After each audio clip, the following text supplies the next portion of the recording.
What's going on, guys? Welcome to the Essential Scares podcast, the only show that dares to ask the question, is it essential?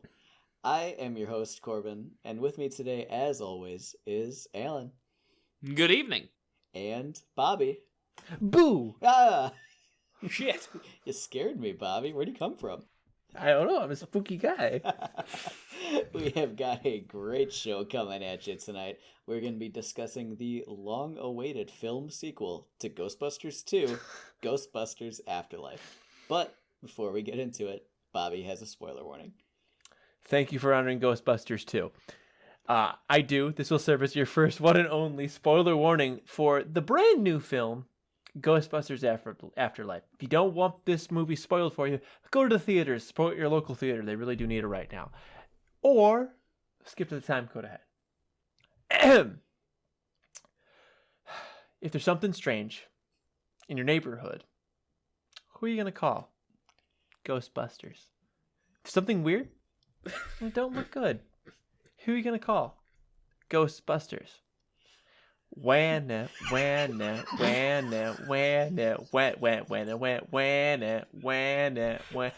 ain't afraid no ghost. When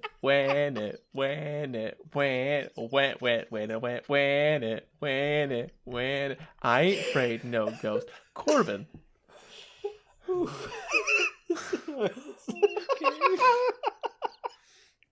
So, I just want to make Christ. I want to make one thing abundantly clear at the very beginning of this episode, because I think that this movie is, in a lot of ways, a love letter to Ghostbusters the franchise and also Harold Ramis in ways that I think you really have to appreciate, like, if you're a fan of those things. Yeah. And so I just want to say right at the front, I am not a Ghostbusters, like, super fan. I like Ghostbusters. I even like Ghostbusters 2. But I wasn't, I didn't really watch, like, the cartoons. I didn't have a lot of Ghostbusters toys, like, all that, like, that side of it. I didn't really interact with. I'd never played the game that came out, the actual Ghostbusters 3. But I do like Ghostbusters. And I think it's important that I put that out there right away. Bobby? Yeah, I think that's fair. I think we should go off of that because I think you're absolutely right. I'll say that I was not going into this movie positively, but what this movie did do for me more than anything else is make me realize how much Ghostbusters was important to me. Because unlike you, as I was watching this movie, I really did feel a lot, like, when it came to Ghostbusters as a franchise and Harold Ramis. And, like, to be honest with you, I barely remember Ghostbusters 2. I definitely didn't play the Ghostbusters video game. I had action figures for the Ghostbusters show, but I don't even know if I ever actually, like, I don't have any distinct memories of the Ghostbusters show other than, like, those, like, kind of general thoughts of liking it, liking Ecto Cooler, right? But the Ghostbusters movie, the original one, really was a movie I really enjoyed. I didn't know I enjoyed it as much as I did and how important it was to me until I watched this movie. And I was like, damn, like, I got super excited when, like, the Ecto-1 showed up. I got super excited, like, when they called Ray. Like, these are all big spoiler points, but, like, I was super on board with all of it. I was catching the little tiny details that they were sprinkling throughout it. So I think it's important to know that, like, this movie made me recognize that, while I didn't think so at the time, apparently I'm a huge fucking Ghostbusters fan. So Yeah. I probably saw Ghostbusters in its entirety for the first time maybe in 2019. I was very, very late. This is, like, mind-blowing to me. My parents were never really, like, my parents were not big into movies in a general sense. And for some reason, Corbin, growing up, we never watched Ghostbusters. I couldn't tell you why, but we didn't. At least not that I remember. So I want to say, friend of the show, been on here a few times. He kind of forced me to watch that and, like, Indiana Jones a couple years ago and Back to the Future. 3 franchises. You haven't seen any of those movies? Watches for you. Yeah, those were all first watches within the past 5 years. Yeah. Yep. So what's your favorite out of those 3?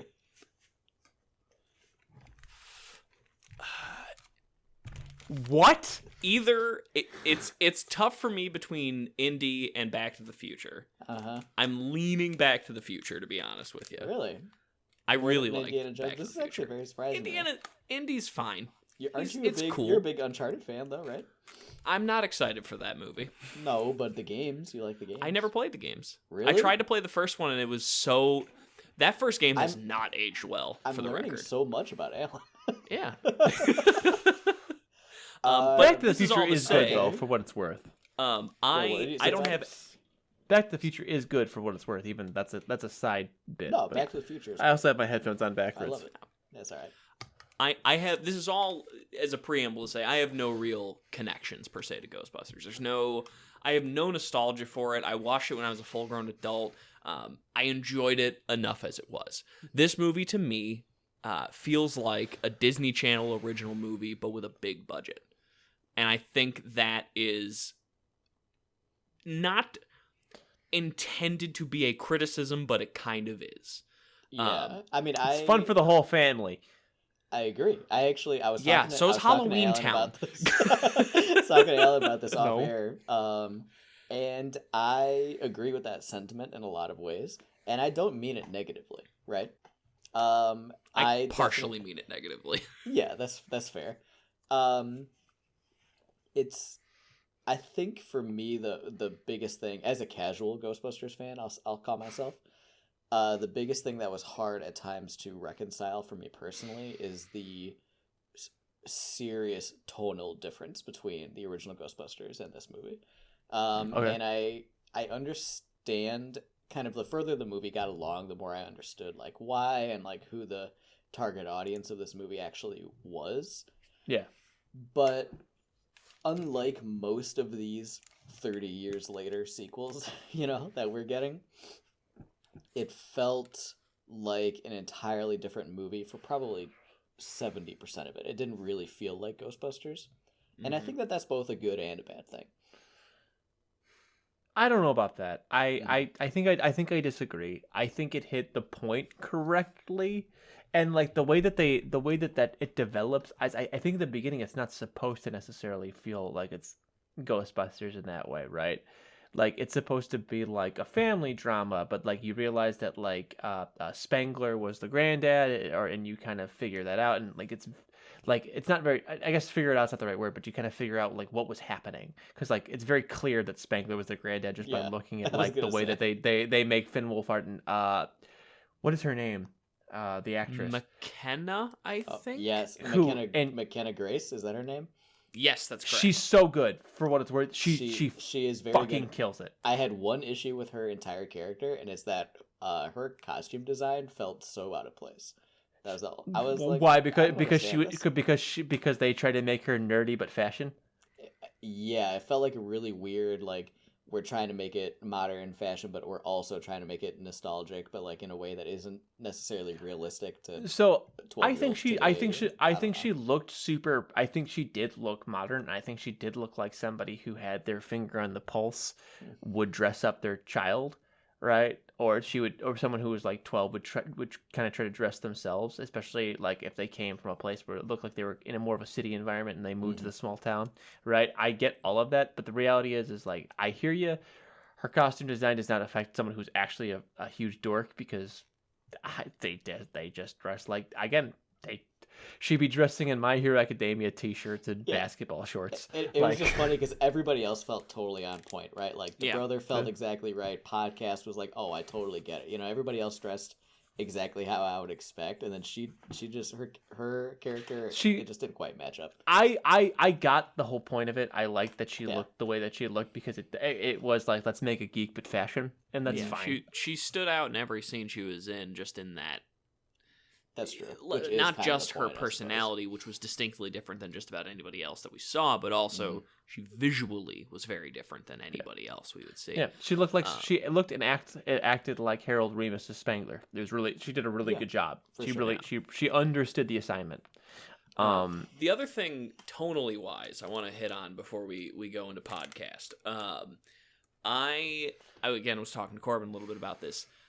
Paul Rudd, which is great. I enjoy Paul Rudd. but he just stuck out in this film so much.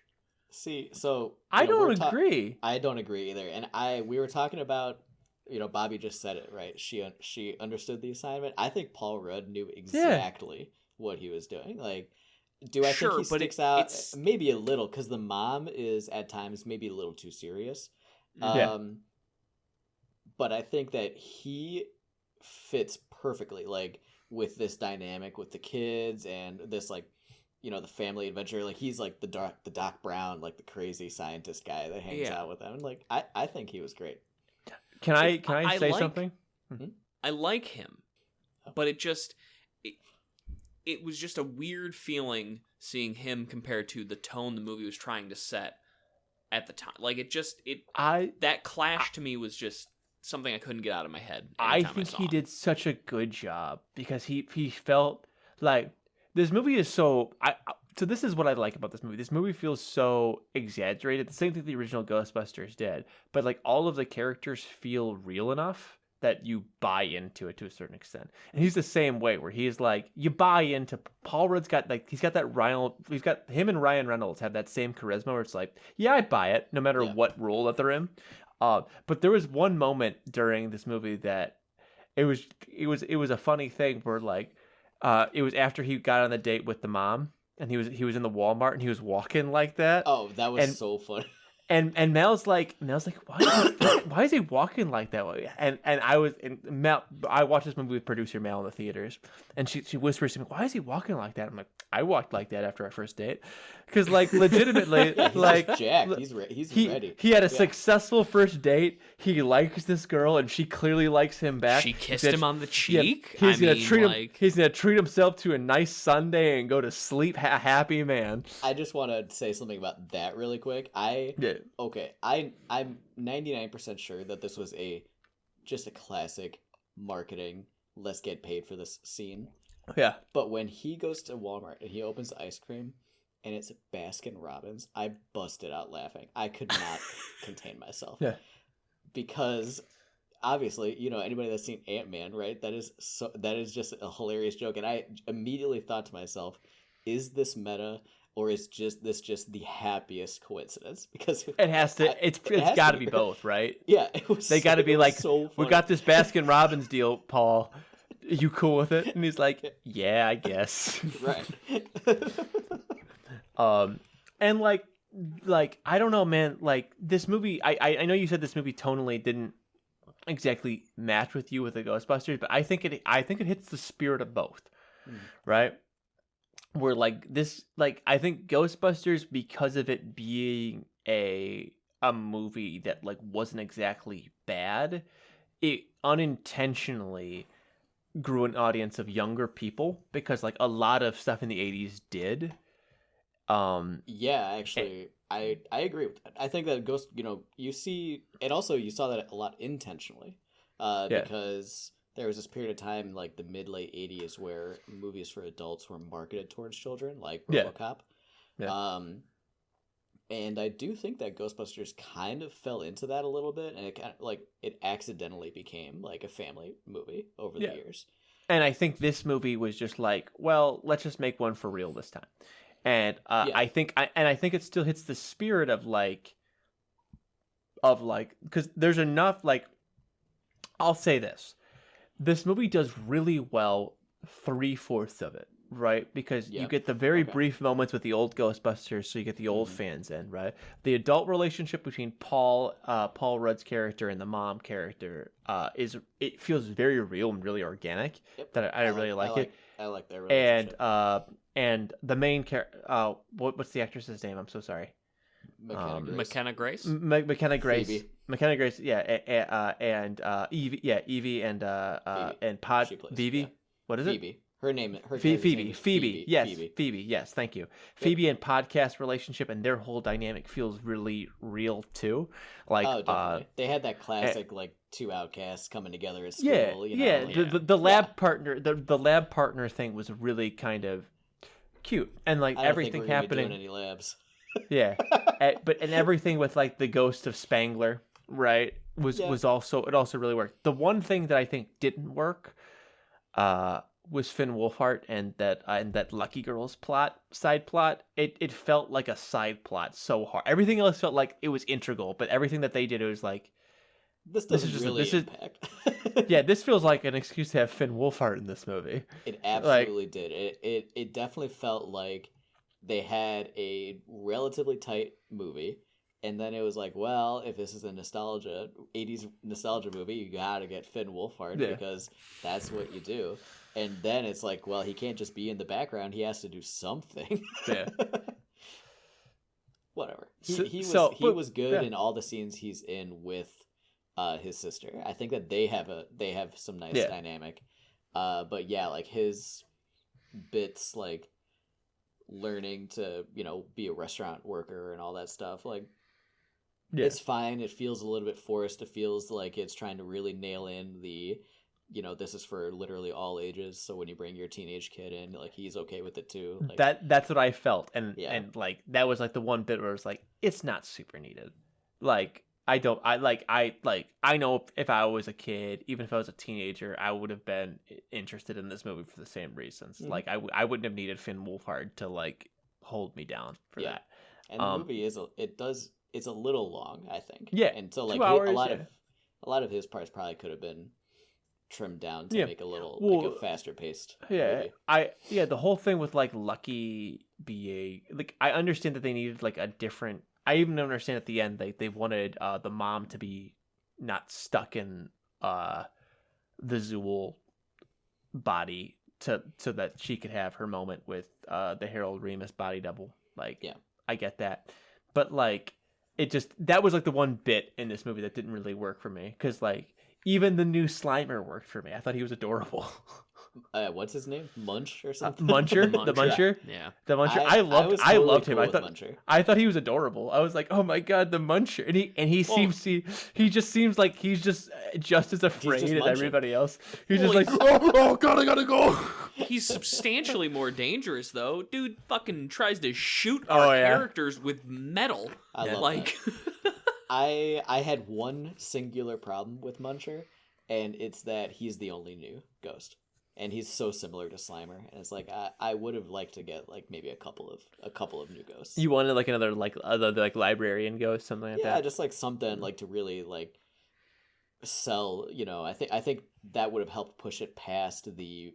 As sometimes it feels like it's just repeating Ghostbusters 1 in a new environment. It kind of has that Force Awakens issue, and I think having like more new ghosts that weren't plays on old ghosts could have been a way to get away from that.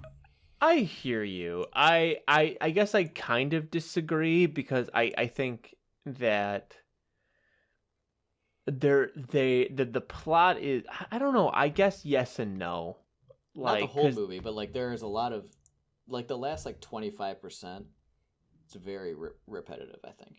Yeah, I think the ending is different. I think the plot points can be similar, but I think the ending is different. Whereas in like The Force Awakens, the ending is basically like it's not shot for shot, but it damn well could be. You know what I mean? Like this is like. But Bobby, they destroy 4 planets. Yes, one. yeah. Number go up. The conflict with Gozer is so different. Yeah, I also like. Maybe this is just me. I don't know what Alan thought was so funny. A joke that from the movie that actually made me laugh quite a bit. Maybe this is just me, but I never thought that Gozer was that integral to Ghostbusters. Like, I didn't need to. Like, this could have been about any like super ghost. Yeah, no, like, do we agree with that? Like, I don't know. I didn't feel like I needed that more Gozer. Yeah, I didn't care. Which I think causes some of that repetition. Josh Gad played Muncher, by the way. I'm looking at the cast list for he has like literally zero spoken lines. So I almost spit my whiskey everywhere.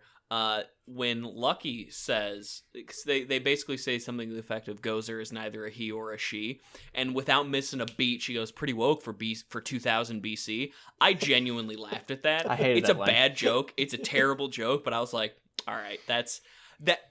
But the reason that works for me is it's like I could see a 17-year-old kid just whipping that out immediately. Well, like, someone from what's the population in that Oklahoma town, 120? Yeah, I guess that makes sense. Yeah, like it's that joke works in the context of everything really well for me. The other thing I want to bring up here, we were talking about plot a bit. I think that this plot feels very contrived. And I say that because you've got one of the original Ghostbusters, and instead of him getting his friends and actually explaining to them what's happening and the things he's seen, he just steals everything, goes off on his own, and does it himself. Like it feels like it.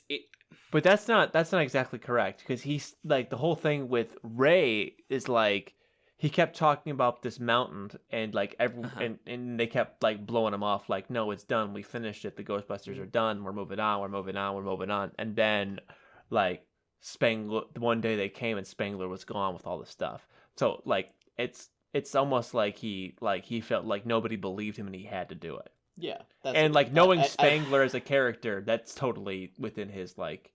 Yeah, I mean, I don't think that Spangler acts out of character. I think that there is an argument to be made about like, why wouldn't the other Ghostbusters believe him? But then I guess the other thing is that like the movie forces you to put yourself into this reality where this honestly unbelievable reality for me at times, where people would not believe in ghosts after everyone's seen ghosts. Yeah. Well, and that's the thing, especially considering the Ghostbusters wouldn't believe one of their main guys. Wasn't he the main physicist who like invented this stuff? Am I correct in remembering that? So he knows what's happening here. Well, they all were physicists. This is kind of what I mean by it. Just that to me the whole genesis of this plot kind of like falls apart for me there, because it's like there's no way they wouldn't at least even look into what he's saying, because it basically sounds like they didn't even give him the time of day. They were just like, oh, it's Spangler going off again about that mountain. I think it's a throwaway. It's a throwaway line, but they talk about how like after either they make it, I think, purposely unclear, because I think they want to save room for Ghostbusters 2 to exist. But they after a while the ghosts dried up, right? There were no more ghosts because so like they say that a couple times, to be fair. Yeah, they really try to make that clear. So like they did their job it's too not well. It's not that people don't believe ghosts exist. It's just more so that like people have forgotten about it because it was a weird thing that happened for a year and a half and then it was gone. There's plenty of phenomena where that was like a thing, right?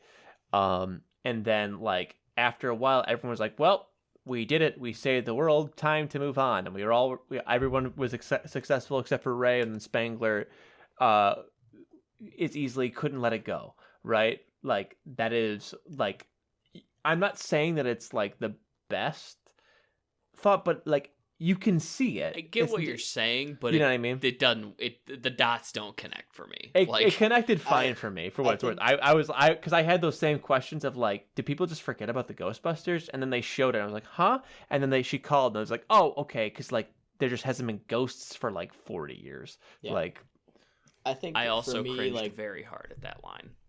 What line? Who you gonna call? Oh, yeah. I hated it. Whatever. I love that so much. Everybody in my theater was way about that line, so I knew it was a me problem. Everyone cheered. Me too. My only issue with him, like going with the other Ghostbusters not believing him, is that for the timeline to work out with Phoebe's mom, his daughter, he would have had to ditch pretty quickly after Ghostbusters 2. And I feel like the story is different if you're saying, oh, it's been 10 years, and so we don't believe you because we haven't seen any ghosts in a decade, versus it's been 4 years and we haven't seen any ghosts. You know what I mean? I think that's part of what makes it harder to get attached to that side of it. Yeah, it can be, because how old would that woman have to be? Let's say she had Finn Wolfhard. Well, Finn Wolfhard's character is 15. Let's say she had him at 18. So she's 33 at this point, right? This movie is set presumably in 2020 when the movie was supposed to come out. Let's just say 2021 because they CGI'd the date on that wall. So it's 2021. She's 33. She's born in, what does that make it? 1988. 89. 84 is the original Ghostbusters. So yeah, like Ghostbusters 2 is like what, 2 years later. So like you're telling me within 5 years, like everybody is like the other three Ghostbusters have completely detached themselves from the scenario.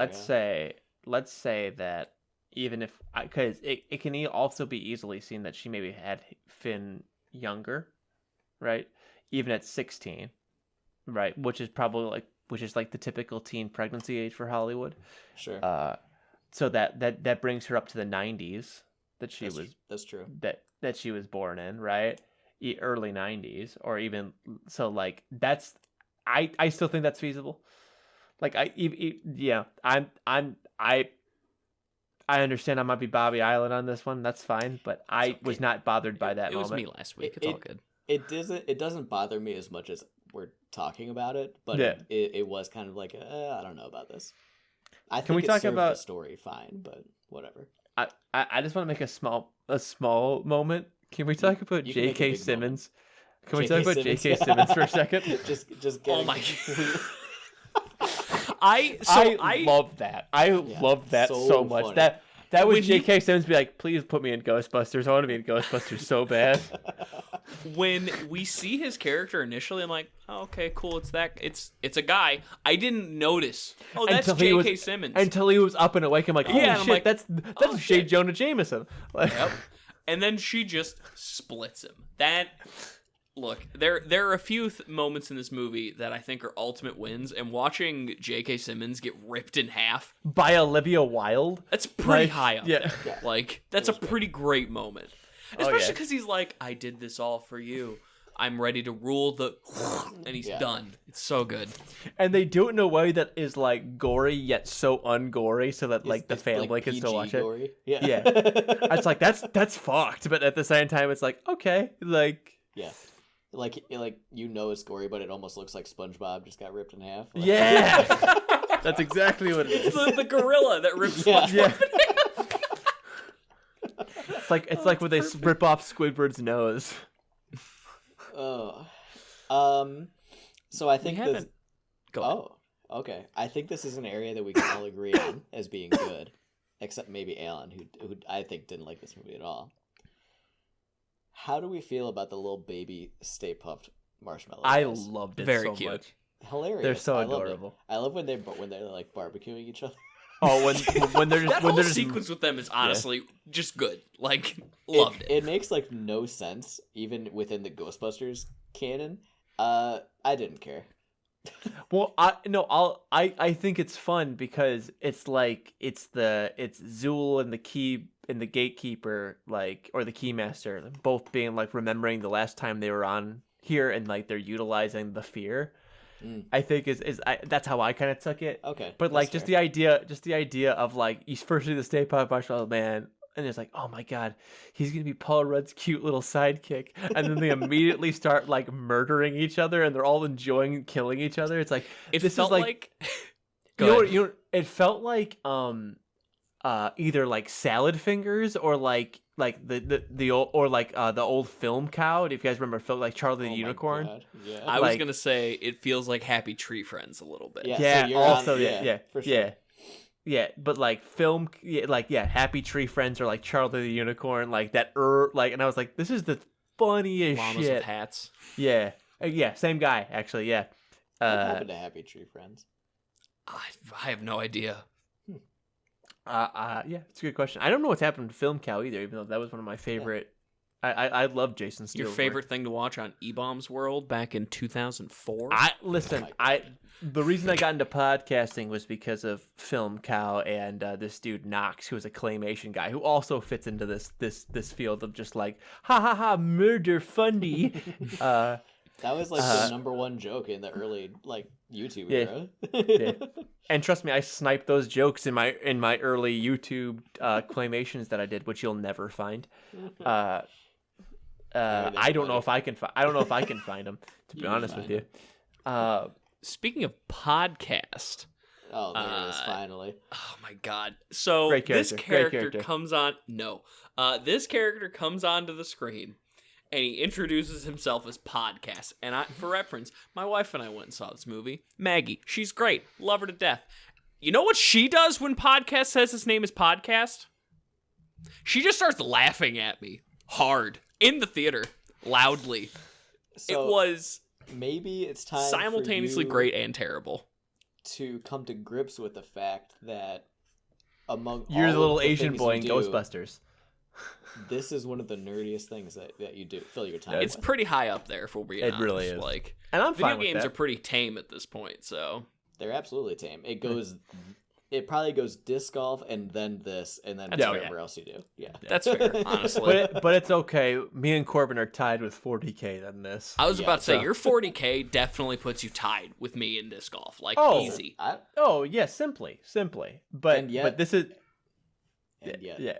But yeah. But more on Podcast. Uh-huh. As a character, he's probably fine. But just He's very when he funny. said his name I was like him. Podcast, I couldn't handle it. And It's just not his him name, like, it's just what he calls himself. okay. I Same. just like In the credits, Podcast is what I saw was the We character. never name. learned his real name. yeah. I don't know. I just he was a very typical Disney Channel original movie type of character. Like Oh, that's I Yeah. think what cemented the feeling for me is really him. He Mm-hmm. he is the embodiment of the side character to the main character in a Disney Channel movie. Like he is absolutely. You could plan him into any of those movies, and it's like, oh yeah, that works. I get it. but he's the side character. Like a lot. Like this movie strikes on that tween vibe of the 80s. Of like. Phoebe is the main character, but there's always a side character who's kind of goofy and has like A gimmick. whoa, yeah, and I I'm guess cool. if you're gonna have a modern day gimmick's a podcast. And it's fun, and I think his gimmick is really fun. Like the way he gives like weird, like I love when creepy commentary. when he goes into their house and he's like talking about the house, and Paul Rudd's character's like, "What are you doing?" He's like, "Oh, just record some flavor Yeah. text, basically, Yeah. whatever he says." Yeah, adding It's color. very funny. Yeah, adding Yeah. color. Yeah. I don't Yeah, know. it's fun. Like I think he's fun. I think he has moments of sincerity that are really cute, and like it's something that you want to see in like a friendship that they have. And I think their friendship is really believable. He gets Where to zap she's all like, those marshmallows. yeah. Does he do anything throughout the movie that makes him like cool? No, He which kind of hurts captures us the as ghost. podcaster. What are you talking about? No, he drives the car that captures the ghost. Phoebe captures the ghost. She uses the proton pack. We all know who the real hero is. That's fair. But I hey, do also- his one listener is the Ghostbuster Ray, so that's cool. That was very funny to me. That also I felt rolled I my liked eyes it. hard. that was Hard at that was very funny on a meta love that. level because we all know what Dan Aykroyd is like, right, in real life, Yeah. and that just made it that much sillier to me. Yeah. Like he seems like the kind of dude that would just listen to totally Yeah. random. Yeah. Yeah. I'm looking for new comedy. Yeah. Yeah. Let me ask you guys this, because we've mentioned that the old Ghostbusters show up. Mhm. How do we feel about that? And how do we feel about the Harold Ramis that bit? The very beginning part, or The part ending at the bit. end. with the with, end. with the deep fake. I mean, I knew it was coming. There's no Yeah. way that they teased it the entire movie. They couldn't possibly not do it. I like that they did it and got it over with, and that he left. So, like, if you did another one, you don't ever have wouldn't to be do there. that again. I Yeah. liked that of it. It felt like something that needed to happen because, for a long, long time, there was this, like, well, we're not going to do Ghostbusters 3 without everybody. Yeah. And, but they finally did Ghostbusters 3 and they couldn't have everybody. And so it's like, I don't think it was the wrong decision. I don't know that I got a lot out of it, like, personally. but I think it was done tastefully. I mean, I think it fits the movie. Yeah. He Personally, looks good. I mean, Yeah. Yeah. What do you think? I have two thought processes. Okay. Because I had to separate them. Because my first thought process, very similar to Corbin's. It was tasteful. This man has passed away. He absolutely needed to be shown in some capacity. I have to say, him being a ghost kind of gets... It takes the uncanny valley out of it quite a bit more than what we saw, to go back to Star Wars, with Carrie Fisher, or with in... Tarkin. Tarkin. Yeah, Tarkin was really rough. But so him being a ghost and transparent like that honestly helped a lot with the uncanny valley. It was nicely done. You know, it was good to honor this man. Now, for reference, for video listeners, I'm wearing Dragon Ball Z pants. So the first thing that comes to my mind when I see him holding the proton thing, blaster, whatever the fuck it is Father-Son Kamehameha from Dragon Ball Z. I also that was thought all that. I could think of. So, like, while they're trying to have this heartfelt moment of honoring this man, all I'm sitting up thinking about is Gohan and Goku blasting Cell. But you didn't get the same emotional response to that? No. 'Cause Okay, I had, like, 100-something episodes of Dragon Ball Z, of connections. I have 2 movies, because I haven't seen Ghostbusters 2, to just drop that, an hour or something into the podcast. I don't know, man. I have 2 movies of these characters, as opposed to, like, hours of my life with other characters. So I felt the same way about It made me laugh more than anything, and I knew I shouldn't be laughing in that moment. I felt like that might have even been somewhat intentional, because, like, the Father-Son Kamehameha is so iconic to DBZ. Especially when you consider, like, okay, so the writer-director of this is about our age, I think. Yeah. Like, only a little bit older. So, like, there is totally the chance that was very, very intentional. and I felt like it hit the same emotional wavelength. Personally, again, I'm gonna, obviously, with everything else in this movie so far, I'm gonna take this the softest. I'll fully admit that shit like this gets me all the time. Stuff with family, stuff with, like, a grandfather or a father. I had very good relationships with both my grandfathers have passed away. And especially my one grandfather passed away really, really recently. So I have a relatively recently, within the last couple of years, and I had a really, really good relationship with him. And so anything with that, I'm gonna immediately be like, it's gonna tug on my heartstrings a little bit. And I liked Spangler's character a lot, and I liked Harold Ramis a lot as an actor. So, everything with him showing up, having him not say anything was really nice. That was definitely the right call. That also helps a lot with the Uncanny Valley side. Letting all of the original Ghostbusters, who they all did have a good relationship with the guy, as far as I'm aware of, be able to say goodbye to their friend, both, like, it in that way and in character, was really nice. The For Harold, I thought, was really well done. And even the Father-Son Kamehameha thing, I felt like it hit the same emotional wavelength that it was meant to hit you, right? Like, it's the passing of the torch. And in this case, right, it's the passing of the torch that if they continued making these movies, that it's going to be a real passing of the torch, which I think is a good thing. Yeah. So I really liked it. I really liked that Bill Murray was funny still. We all know he will be, but the fact that they just let Bill Murray be, like, because, like, Venkman was always just Bill Murray being Bill Murray, and I like that they let Venkman now just be Bill Murray, but, like, Bill Murray as he is now. I love that. Like, I thought that was really fun. Yeah. So if they do, when the next one comes out, because I think that there is, like, a 90% chance they do another one. Yeah. Do you expect to see all 3 of the other Ghostbusters again, or do you think it's going to be mostly Ernie Hudson? I would say... Go ahead. No, go for it. No, you first. I would say that they're probably going to try to make it almost a totally clean cut. And, like, the most we would see is a cameo of the other guys to try and really, like, go, this is the new gen. Done. Which, at the end of the day, I think if you're trying to do, like, a new story, you kind of have to do that. Like, you kind of have to just be like, let these characters be their own characters and not be bogged down by the characters that made this franchise what it is. Like, if you're going to try and establish something new, you kind of have to go that route. I think Ernie Hudson will play. Winston's going to play a bigger role, and I think that everybody else will play a smaller role, but a role that'll exist, right? Like, I think they can go to Ray's shop. They can go to Dan Aykroyd's shop and have it be like this is I've been working on I've been seeing this, and this is this ghost, and like he's like the intel cute. guy. He's the intel guy, right? And then like you get moments where like Venkman, because like where like Venkman is like running, like he's like directing a commercial, because they said he's a professor of like marketing and things like that. So he's like, yo, we have to get this on tape or whatever. Like, and you have these like small moments of it where they're still trying to like recreate the Ghostbusters business, and it's mostly centered around Phoebe and other people like trying to like become Ghostbusters in New York or wherever else it might, or even a whole group of new characters that are like the new, right?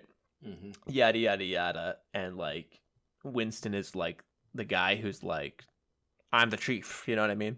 Yeah. And I think that would be an interesting way of combining new and old, in the same way that they did with this way, where like they're coming out of retirement and now they're going to be a more supervisory role, and it focuses around a new team of Ghostbusters, but the people who built the business are still there. I think is, if they don't clean cut it, it'll be that. Yeah. And that's what I hope for. I think that's a really good way of doing it. I mean, I pretty much agree. I mean, I think that's what I'm expecting. I expect to see Winston. I just to reach this back to how much I like Ghostbusters. I do like Ghostbusters. I couldn't tell you even all 4 of their names, so that's, you know, like but Ernie Hudson's character, Winston, I expect him to be a pretty major character in the next one. And I agree. I mean, I don't know that I agree with Alan that I don't know that we need everybody, but I also agree that there's like no shot that we don't have everybody. I think that they're going to be there a little bit, and I would like them to be there like in small amounts so we could kind of move on. Yeah, if they're going to do that. But hey, you know what I think it's time to do? Put a number on it? Let's put a number on it. All right. So here at Essential Scares, we rate movies on a 0 to 5 basis with half points allowed. So 3, 3.5, 4 are all valid scores. Let's I'm gonna play Mind Reader, and we're gonna go in order of lowest to highest. And for our listeners or viewers, we don't discuss the scores in advance. I have no idea actually what anybody is going to rate this movie. So I'm just guessing. Alan, what would you rate this movie? So I came into this with 2 in my head because I found it to be but I think that's too harsh. I think this is a better movie than what we watched last week, for example, at a base level. But I don't think it is substantially better. So for me, it's a 2.5.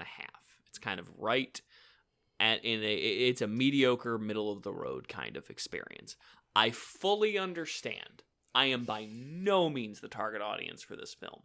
I don't have any real connection to most of the franchise. Like I mentioned earlier, I've watched this movie like 2 years ago, for the first one, like 2 years ago, and I haven't even seen Ghostbusters 2.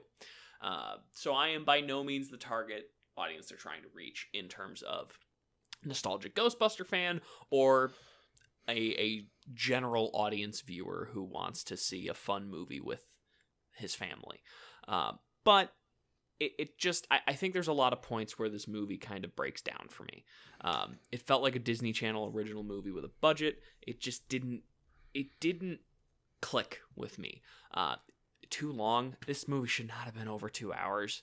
I mean, this is easy. Cut like 25 minutes, and I think you've got a much tighter, more interesting movie. Something I didn't mention, but definitely, when the action starts happening, the plot and everything just speeds up so much. So you don't get enough of the actual like ghost busting, which is kind of the whole point.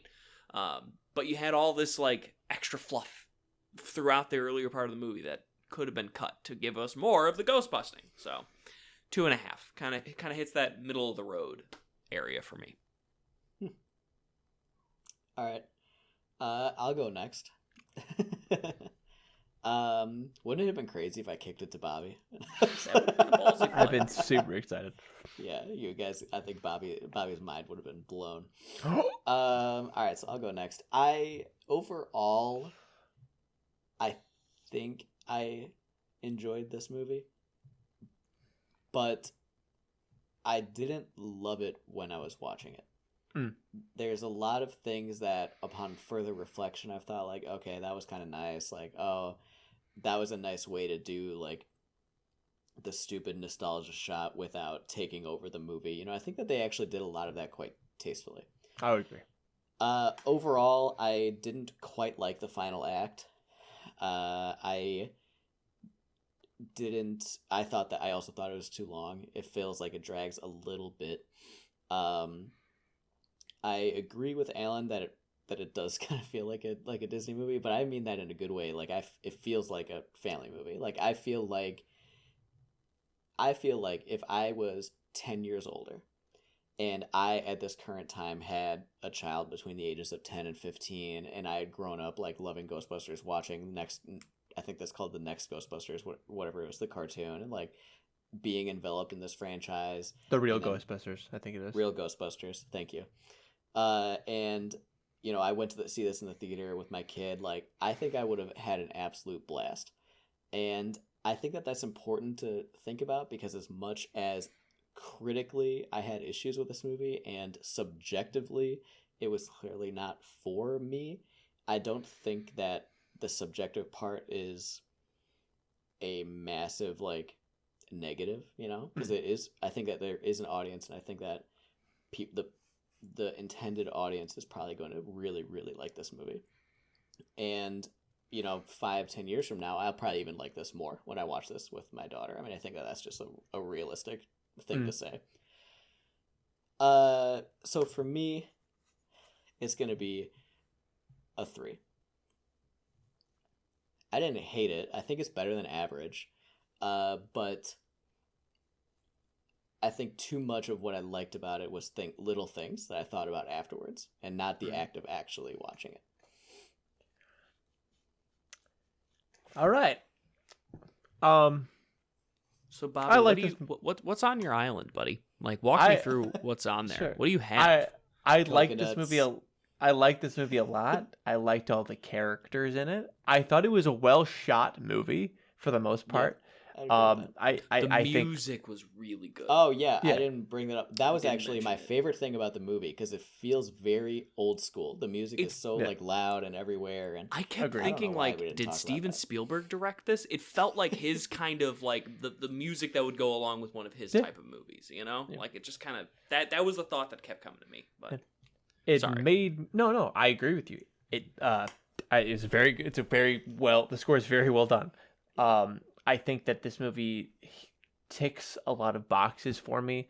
It made me realize how much I really did enjoy Ghostbusters, and it makes me want to watch the first one again and this one again. Like I'll watch this movie again in a heartbeat. I was laughing. I was enjoying I really enjoyed my time with this movie. I walked out of the theater, and me and producer Mallory watched it together, and me and her kept saying, I really like this movie to each other, like over and over and over the entire car ride home. There are some flaws. I think I mentioned that I wasn't super sold on the Finn Wolfhard bit, his entire subplot. There were some moments that I'll even agree it dragged a little bit, but not enough to make me hate this movie, or even like be like, it was okay. I liked this movie a lot. I'm gonna give it a 4 out of 5. There you go. Yeah. I don't think that that's I don't think that that's an unfair score. I can't give it a 5. There's flaws to this movie. Yeah, but like it's a 4 out of 5. It's a really good movie. Yeah. There you go. Well, but the other thing we do here at Essential Scares is talk about whether or not a movie is essential. It's in the name, guys. So it's like our whole shtick. That's right. spoiler free. For anybody that skipped ahead, well, we just finished scoring the movie. Alan gave this a 2.5. I gave it a 3, and Bobby gave it a 4. Despite those scores, gentlemen, is it essential? Alan, we'll just go in the same order. All right. So, we briefly mentioned music just a moment ago. And the music in the parts that were supposed to be like intended to be scary or suspense or tense or whatnot does quite a bit of legwork. It, in a way, the moments where the music was trying to guide you into feeling like tense, it felt like a horror movie. But to say this is essential to horror, I think would be a miscarriage of that entire description, because like this isn't a horror movie at all, like in almost any capacity. So to say it is essential to that would be like, I don't see how we could, frankly. So for me, it's a pretty hard no. This is not essential by any capacity. It tries, and I appreciate that, but it fails. Okay. So I'll go next. I want to start off by saying that I disagree a little bit with Alan's description. I think that this movie is definitely horror adjacent. I think that the original Ghostbusters is clearly a comedy horror. It has some spooky bits. The core concept is ghost busting, which is a horror adjacent concept. Yeah. It's definitely comedy first, of course. But I think this, in virtue of being related to it, and also we mentioned it, clearly a children's movie. Like, this movie really feels like it's for kids first and foremost, I think, in a lot of ways. Yep. And when you think about like children's horror, I think the conversation is a little bit different. But all descriptions aside, I am still gonna say no. And it's not because I don't think it's horror enough to be included, which I do think it is. But because I think it would take something very, very good for another Ghostbusters movie to be essential. I guess spoilers, because we probably won't do it for like a year or two, but I would say yes to the first Ghostbusters. But probably only that one. And I think it's just because this one doesn't do enough for either side of it or for the franchise for me to be a yes.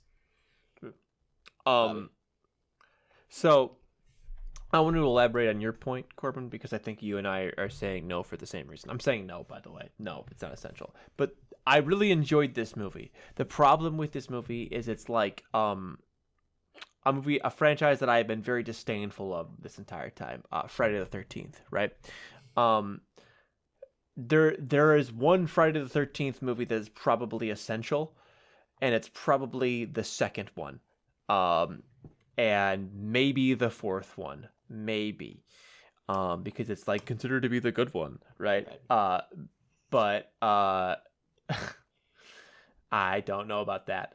But those are because those are iconic in the way that they bring Jason Voorhees to life, and that's like all you give a shit about when it comes to those movies, right? This movie, while it's really good and it's really fun, and it like again, it's like in the same way that like the 2009 Friday the 13th is good, like good and fun. This might be a movie that has a lot more polish than say the more iconic movies. It does not have the charm. It does not have the gravitas. It's just not as good as the original, right? In the same way that Empire is better than A New Hope when it comes to Star Wars, is the opposite of that, right? You gotta, for a sequel to be better, it has to be more iconic, and this movie just isn't that. It's really good. It's really fun. If you like Ghostbusters, you're gonna fucking love this movie, and you should go watch it. But it's not better than Ghostbusters, right? Like, right. and that's fine. it can't be essential, right? Mhm. And to synthesize Alan and Corbin's points, right? There are in the original Ghostbusters, there are more legitimately like horrifying bits in Ghostbusters that are meant to scare you. Mhm. And the scary bits in Ghostbusters Afterlife don't always feel like they're meant to scare you in the same way.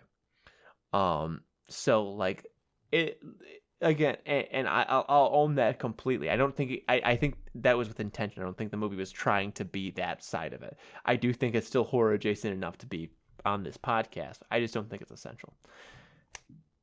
No. There you go.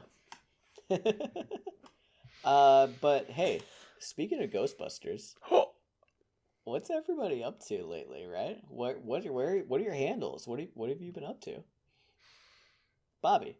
Yeah, you can find me on twitch.tv/theredweenie. You can find me playing Halo. I figured out I had some issues with it where I was playing and I had some frames droppage really bad. I think I realized the issues with it is I accidentally opened up 2 clients version of that. I know none of you are watching, but if you check out my Twitch stream and you see that issue, that's why it was. I had 2 clients of Halo Infinite going. But I typically stream that and Destiny content on a weekly basis. You can also find my relevant socials on my profile page, my Twitter and Instagram. Feel free to follow me on that. I don't care. Besides Halo, I've been slowly painting my my Warhammer miniatures. I am playing Grey Knights now. I've got a cool palette that is very similar to the PGP logo. I got a lot of purples and teals in my palette right now. So, I'm trying to rep the brand, baby. Oh, yeah. And then, yeah, that's about it for me. Alan, what are you up to? Well, if you see above me, there's this wonderful title put there by Corbin that says Yes. A Seal Punter, which you can 3 find me at weeks. just about anywhere. He remembered. I know, it took me a few tries. Honestly, so I 100% just opened up Chrome, went to the OneDrive, and saw, oh, wait, where is it? I absolutely had to check, to get it right. I haven't been doing a whole lot different. I play Halo. I play Destiny on Sundays. It's a grand old time. You can hear us in Bobby's stream, all being wild and ridiculous. It's the winter, so I can't really be disc golfing nearly as much as I want to, and it makes me the big sad. But yeah, I don't have anything going on. I'm boring this week, frankly. Nice. Corbin. All right, yeah. So you can find me anywhere at Corbangarang. I am pretty active on Twitter and Instagram. I am back on my hobby streak. By the time you're listening to this, it will hopefully be day 14. As of recording, I have 11 days posted. Alan, yes? Where are you at with Angel? We haven't heard about it in ages. I know, I'm just watching it on the side. I'm on season 2 of Angel, season whatever the equivalent You're is. still Buffy, trucking? I think 5. Yep. I am well ahead of my original April time frame. For a little bit there, I thought to myself, oh, I'm going to finish before the end of the year. I'm going to just destroy my estimate. That's simply not going to happen. But it will be. Hey, Corbin, where's producer Mallory on that? She was watching it with you for a minute. Where's she at with it? She absolutely destroyed my estimate because I think she's done. Yeah, she's done. She's absolutely done. Yeah. Yep, she started like 2 days after I did, and she finished like 2 weeks ago. So that gives you an indication. So I'm still watching that on the side. I'm on my hobby streak. I'm currently building. I'm trying to build through my Warhammer backlog first. I'm like doing it in stages. So I'm going to build everybody and then like start painting and then et cetera, et cetera. I'm working on Nighthaunt right now. I'm getting really into Age of Sigmar, which is the fantasy version. So I'm also listening to Gates of Azir on the side, which is the very first Age of Sigmar audiobook. And of course, I'm playing Halo Infinite a lot. I play every single day. They changed it recently. You get like 6 matches of big experience, and then your 7th match onward is only 50. I've hit that 7th match every time since they updated. And it just feels good to be back. Like Alan said, you can Oh, absolutely. You can find both of us on Bobby's stream every single week. And if he streamed on other days and was playing something that we want to play, maybe you'll find us there too. So check in on Bobby's stream even if you just like one of us that aren't Bobby, because we might be there. You can find the podcast anywhere at Essential Scares. We're active on Twitter, Instagram, Facebook. All of our socials have our Linktree on them, which includes our Facebook group and our Discord, which we're all very active on. Feel free to, while you're there, peruse past episodes. We talk about all sorts of horror movies, and maybe there's one that you really like and you'd like to disagree with us on. Send us a message. Let's chat a little bit. But with that, that's it for the week. Thank you to everybody for watching, for listening. Thank you to Bobby and Alan for being on the show. If you enjoyed the show, give us a thumbs up, a like, a subscribe. Share it with anybody that you love. Next week, we're going to be watching Hell House LLC. So we're back on some real spooky stuff. It's been a couple of weeks since we watched anything actually scary, so we're kicking it into gear. Thank you to Alan and Bobby. I've been your host, Corbin, and this has been Essential Scares. The breakdown makes me feel good, baby, baby, baby, baby, baby.